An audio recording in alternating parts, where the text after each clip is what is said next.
Mira road परिसरात घडलेली एक धक्कादायक घटना। शाळकरी मुलाच्या अपहरणाची धमकी देऊन 4 लाखांची खंडणी मागणारा दुसरा कोणी नसून त्या मुलालाच रोज शाळेत पोहोचवणारा स्कूल बस चालकच।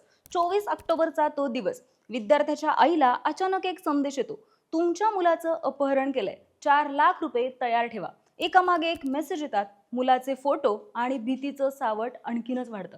आणि त्यानंतर पोलिसांनी तत्परतेने तपास सुरू केल्यावर कळतं तेव्हा सगळेच थक्क झाले, कारण धमकी देणारा दुसरा कोणी नसून त्या विद्यार्थ्याला रोज शाळेत पोहोचवणारा स्कूल बस चालकच होता।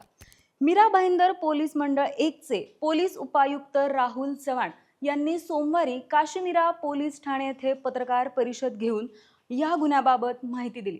यावेळी सहाय्यक आयुक्त नितीन ठकरे, वरिष्ठ निरीक्षक संजय कांबळे, तपास अधिकारी उपनिरीक्षक राजेश टाटे आणि शिवाजी राऊत तसेच राहुल सोनकांबळे, राजेंद्र सूर्यवंशी, राहुल पंडागळे, शेख मुश्ताक, संजय निकम व अन्य तपास पथक उपस्थित होते। गुन्ह्याचे गांभीर्य पाहता पोलिसांनी तपास सुरू करत व्हॉट्सअप क्रमांकाची माहिती मिळवली।